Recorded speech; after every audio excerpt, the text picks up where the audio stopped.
My name is Lina and it's knitting time. Today we have a few things to get through. We have some works in progress, some finished objects, not that many like acquisitions or purchases, and we have a test call.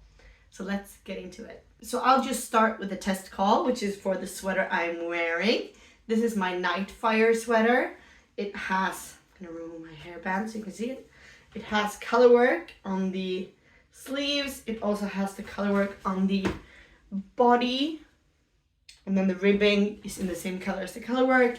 This version that I'm wearing is very cropped, and that version is in the pattern, but there's also a full-length version in the pattern because I know not all people like a very cropped sweater, and I like them because I wear them with high-waisted skirts or like a dress. Not everybody's cup of tea.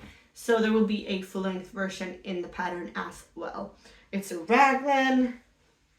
I knit mine up in Falkland DK by Mandosana, which is a Swedish dyer, but you could use any DK yarn for this. And yeah, there's also in the pattern a short sleeved version. Here's mine. It needs a wash. I talked about this in the last podcast, but the short sleeve version does not have the color work on the sleeve, only on the body. I knit this up in Sandnesgarn Lina. I wore this so much last summer and it's getting warm again. So I need to give this a wash so I can wear it this summer as well. And I kind of feel like I want to make another one, but we'll see if I do or not. But I really liked it. So if you would like to test knit this pattern for me, all the information is in the description. I will link the application form, but I would just like to say that if you do have the time and you do like the design, please consider it, because finding test knitters for a garment is scary and it's hard, especially for the range of sizes, and size inclusivity is very important to me, and I really try to be good with like sizes so that it is inclusive, but it also makes the test knit harder. It's not that hard finding test knitters for the like middle sizes, but finding test knitters for like either side of the like bigger range is hard. So if you happen to fall in one of those sizes, like the bigger ones or the smaller ones or the middle ones, please consider applying, because it really does help with the process of making this pattern happen. And honestly, like finding test knitters for those sizes is a big part of being able to like offer a size inclusive pattern. So if you would like to consider it, I would really appreciate it, because I think it's so scary putting out a test knit for a garment. Because if it's a cowl or a scarf or whatever, you don't need that many test knitters. But when it comes to a garment, it's like, yeah, well, would be nice to have at least one per size. So if you do like to test knit and you would like to, or if you've never done it before and you would like to try it, please consider it. It would make me really happy and it would really help me out on my journey to becoming a knitwear designer. And I also want to point out that this test knit will be live, I don't know how long, it will be live until I have filled like the spots, so that I have enough test knitters. And it will be a 15-week test knit, so it will be a long one. And if you do need more time, I am very flexible. Just let me know and I will give you more time. I don't want the like time to be a factor to why you won't apply to the test knit. I'm open to extending it. It's just there needs to be a deadline, because otherwise people don't finish and then you don't really get the benefit of the test knit, you know. So it will be 15 weeks starting from a week after I pick the test knitters. I don't know that when that will be, because I don't want to put a deadline on the application form, because I really do want to try to fill all the sizes. Yeah, so this is the Nightfire, and there is a kids version. I have it right here, I'll show it to you. It's not in the test knit, just want to put that out there. The kids version is not in the test knit, it's the adult version, because the kids version hasn't been tech edited and graded yet, so it's not in the test knit, but I wanted to show it to you anyways because this is what it looks like. Made this for my daughter Iris. She's been wearing it a lot, especially last year. So here it is. And the only reason I want to show this to you is because the full length version of this kind of has the same aesthetic as this one. The color work for the kids version is slightly different. It's the same vibe, but it's slightly different because the repeat for this is too many stitches to make it work with the kids grading, basically. So I had to change it a little bit, but it's the same. So what I wanted to show is the vibe of it. That if you do the full length version of the adult sweater, you will get this kind of vibe. You'll have a long section of body that's just main color, and then you'll get the color work at the bottom of the sweater. So look something more similar to that. But we'll talk about the kids version another day. In my last podcast, I just showed you the yarn, I think, which I don't have here. It was the glitter sock base from Northern Yarn Studio in their color Neon Lights. And I wanted to use that to make Iris a slipover. I showed the slipover in a vlog. So if you saw my last vlog, you've seen it as a work in progress. And I don't have it here because she's wearing it. But I'll pop in a picture of what it looks like. I'm both happy and not happy with this finished project, like with this finished object.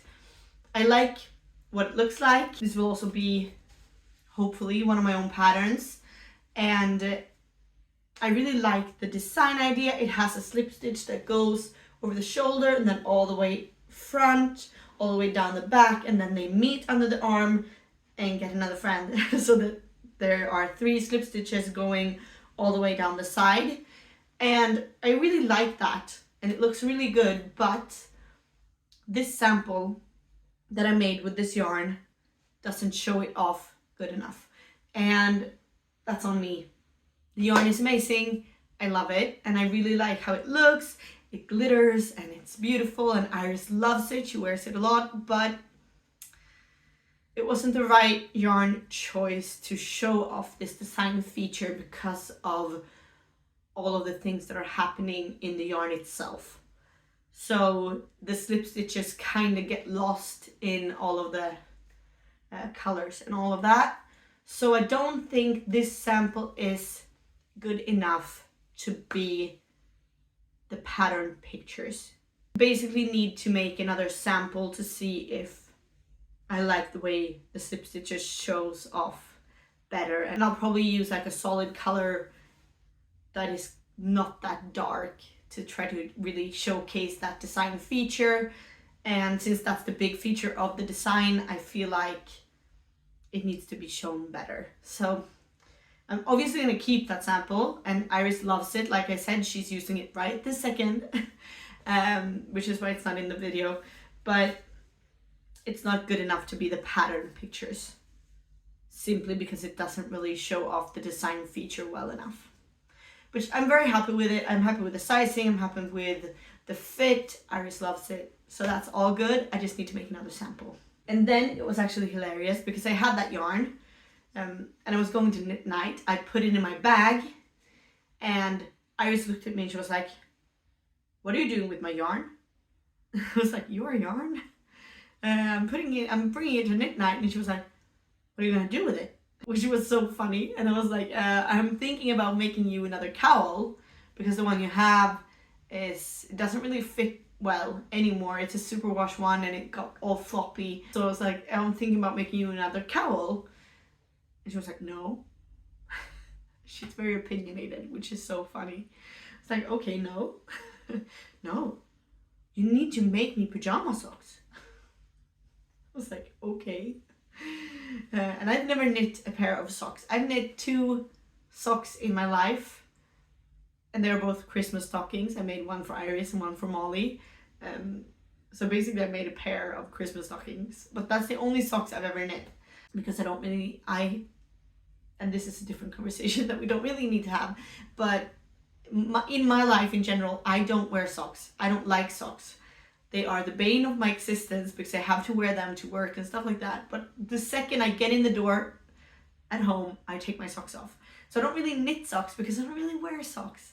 But she was very, like, she had set her mind to the fact that this yarn was going to be pajama socks for her. So I made her a pair of socks. And, like, to her credit, she's been wearing them every single night since I finished them. She wears them when she sleeps, which is why she calls them her pajama socks. And that's hilarious. But, like, if that's what she wants, that's what she'll get. So I made these. Didn't use a pattern. I just freestyled them. And honestly, I felt like I was competent enough to freestyle it. And I have a lot of friends who knit a lot of socks. So I asked them for advice on like sizing and stuff. So I made this pajama sock for Iris in this amazing yarn, which is the same as her slipover. So I just started at the top. I knit 1 by 1 ribbing. I did a short row heel because I prefer the look of a short row heel. When I look at knitted socks, I don't love the look of like a heel flap and gusset and the afterthought heel and all that. I like the look of the short row heel. So I made one of those, and then I just did some foot. I kept the ribbing on the top of the foot and I did stockinette on the bottom, and then I just did some decreases and I grafted it together at the top. It's not good enough to be like a pattern, I don't think. And I have no idea how to go about grading a sock. I didn't even grade this. I measured her leg and I just did this, and then I just kept trying it on her foot. I didn't do any math with this, but it fits her well and she's wearing them every single night in bed. So those are a success, I would say. And it was yarn that I already had, and apparently she had decided that it was going to be her pajama socks. So, you know, just gonna make what the customer wants. I have enough yarn of that I could make her another cowl. Honestly, I might do it. I might make her little mittens, we'll see. Speaking of mittens, the mittens that I did show you in the last podcast that I was making for Molly, they were almost finished then. They only missed the thumbs. I finished those. They're also not here because she's also wearing them. My kids are very knit worthy and I love it. Like, they wear their knitted sweaters every day. They wear their slipovers all the time. They wear their mittens every single day when they go outside. They wear their cowls. They're wearing their hats. So yeah, they're very knit worthy and I love it. And which is also why I think when she, like Iris, Molly's too small to do this yet, but if she does, I'll do it for her too. But when Iris comes and like, no, you can make me pajama socks. Or the time when she walked up to me and like, Mom, I need purple mittens. Of course I'm gonna make her purple mittens. Like, if she asks for it, I'll make it for her because I just want to keep that like love of knitwear alive. So that is also a finished object.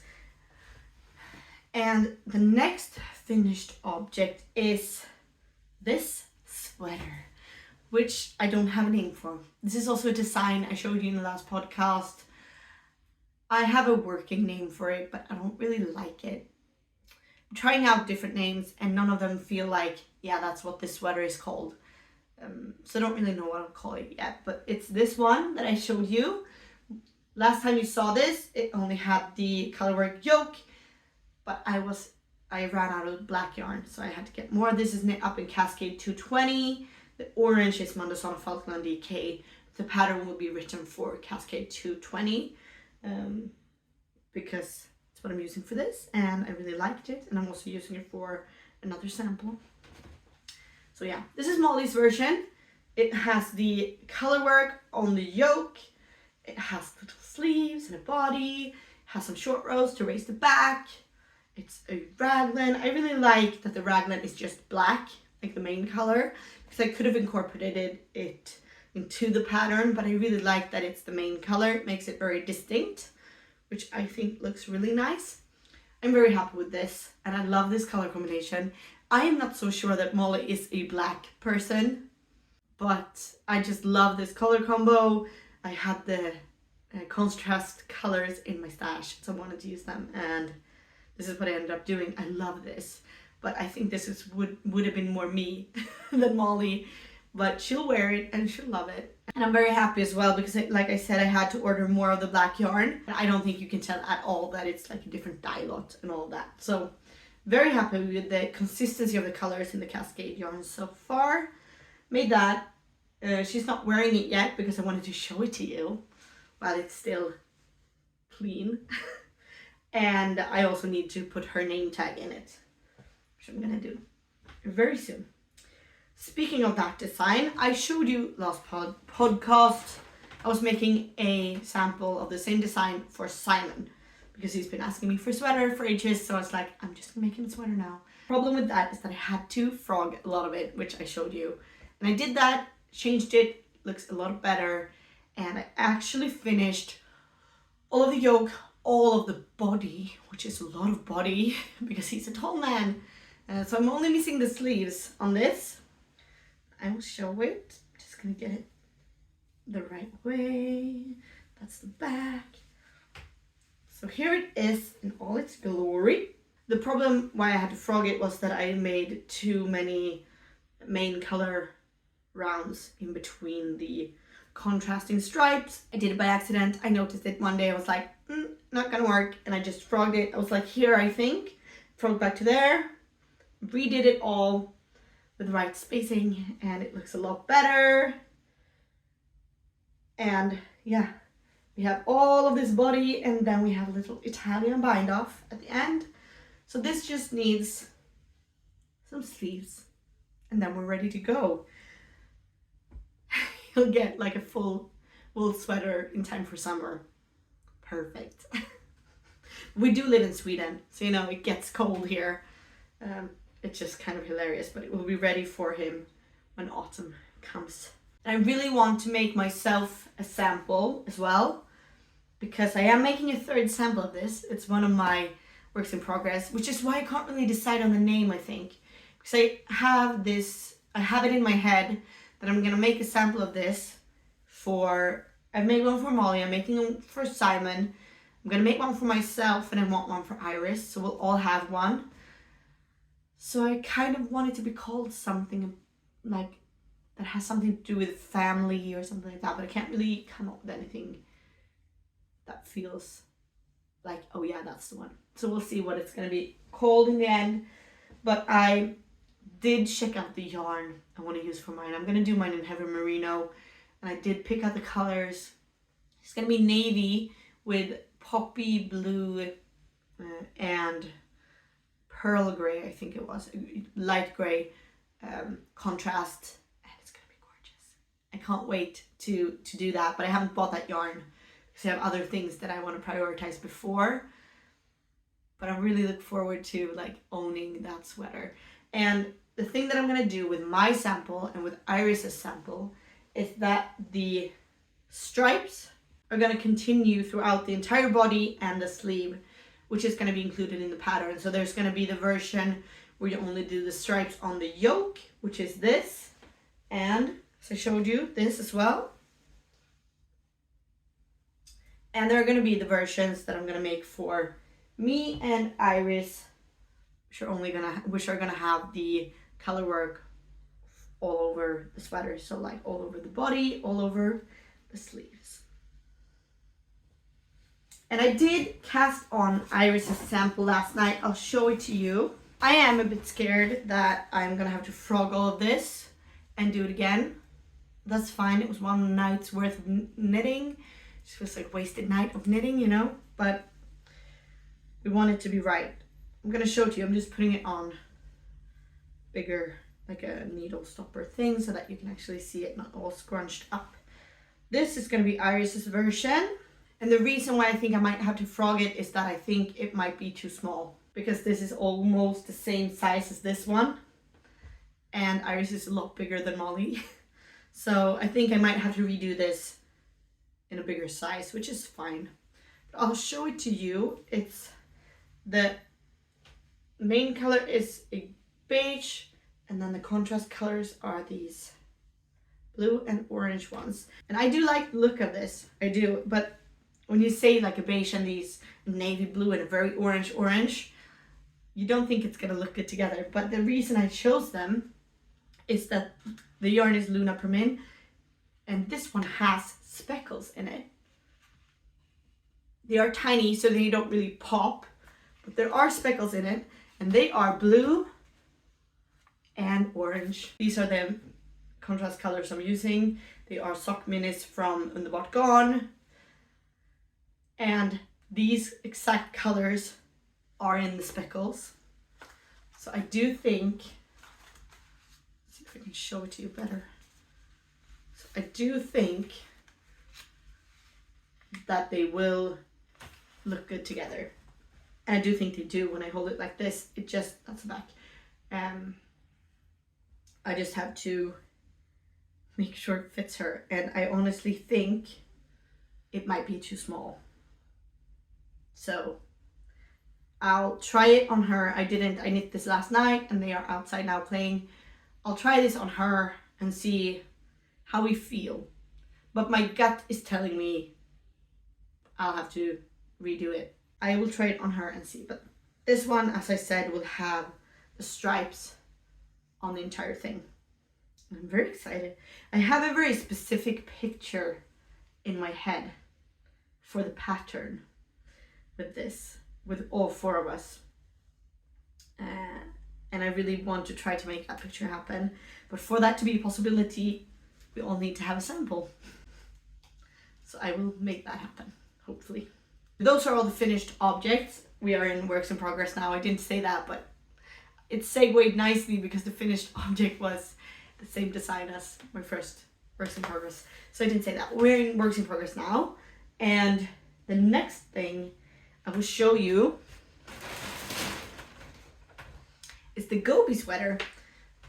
Last time you saw this, it didn't have a finished sleeve, and now it does. I haven't bound this off yet because I need to try it on and see that it's the right length. But I'm gonna do an Italian bind off, and I don't wanna have to undo the Italian bind off. So it's just on stitch holders, and I will try it on properly and all that. Like I said, a disclaimer in the last podcast, this one looks super like bunched up, but it's because of the texture and it will block out. I know that because I tried it up here and I tried it on the swatch and everything, so I know it's gonna block out. This is my Gobi sweater. It's knit up in Pear Gynt from Sandnes Garn. It's an oversized drop shoulder. It has a striped texture. So you have sections of stockinette, and then you have the stripe, and then you have the texture, and then you have the stockinette again. It's going to be full length, and it has the texture all over the sleeve. The sleeve has some decreases, and then you end in just a regular ribbing with a folded collar and all of that. I love this design, and I'm loving the color of this, but it's been hibernating a little bit because of the weather. Because it's been so warm. Like spring is here for real, and summer is about to come. We had, yesterday was 18 degrees Celsius outside, which is almost like a regular summer day in Sweden. And that did not really make me inspired to knit a thick woolly jumper. But I will finish it. I'm almost done. Like I need to do the body, which I've almost done. I've done a lot of the body already, so it's not like it's going to take me forever to finish that. Then there's just one sleeve, and I really want it to be done, but you know, it's going to be too warm to be wearing it, which is why I haven't made a lot of progress. I finished the sleeve because I wanted to write the sleeve up in the pattern. But yeah, then I started doing other things. And it's so funny though, because I tell you that I'm not knitting on it because it's a thick woolly jumper. But the thing I cast on and started knitting instead is also a thick woolly jumper. So it might also just be that I needed a break because I've been doing a lot of color work, a lot of texture, and my brain maybe just went, dude, do some stockinette please. Which is what I did, because I live by the words of Laura Penrose when she says follow the dopamine, which is what I'm doing. Doesn't mean that I'll never finish that. I will, because I really want to, and I want to like finish the design. I want to finish the sweater. I want to be able to wear it because I love it. But right now, the dopamine is doing something else, which is this. I was with my friend at the yarn store, and I saw this Raumagon Fivel in this amazing orange color. It's the 22nd color. And if you didn't know by now, orange is my favorite color. I love a navy and orange, which you will also see in a second. Those are my colors, and I've accepted it. I love it. I saw this, I've never used this yarn, and I was like, I'm just gonna get one ball and I'm gonna swatch with it just to see, because it does feel a little bit rustic and I am a little bit sensitive to that. So I was like, I'm just gonna get one ball and I'm gonna swatch with it and see if I like it, and like what could I think about what I could do with it. So I did a super, vanilla swatch, just like 15 by 15 centimeter thing in plain stockinette. And while I was doing it, the yarn was singing to me. It was telling me that it needed to be a like turtleneck-ish stockinette collar thing with a zipper that I could use when we go skiing and when we go riding snowmobiles in the northern of Sweden, which we do a lot. It was just telling me that that's what it needed to be, and I think I loved the idea. So that is what I'm doing, and I ordered a full sweater quantity of this, and I will show it to you now. And this is going to be called the Corie sweater, C-O-R-I-E, Corie, for a very strange reason. It was like I was looking for names for this design, and for some reason I've ended up with fish names because my friend is a marine biologist, and she gave me the Goby sweater name, and I've been looking for names for like fish that spool, like live in spools, to maybe use for this. I haven't found one that felt right because but then I just came by the name Corie with a Y on the end. For some reason my head just went, yeah, the Corie sweater, that's what this is, but with an IE. So it's not a fish name, it has nothing to do with that fish, and it's not really like logical. It just felt like, yeah, that's that sweater. So that's what it's gonna be called. This is the Corie sweater, and I have almost finished the body. I just need to try it on to see if I can bind it off now, and then I need to do the sleeves. So you have a folded turtleneck collar that is knit up in stockinette. There's no ribbing at the top at all. Goes into this beautiful raglan. This is the back. I'm just showing you because it's easier. And then it has this single beautiful stitch that goes down the raglan. I think that looks so polished when it's just one stitch. I do like more than one stitch. This one has two, but when it's just one very single straight line, it looks very neat, I think. So this one only has one raglan stitch. It will be, it will sit up here, and then there will be a zipper here.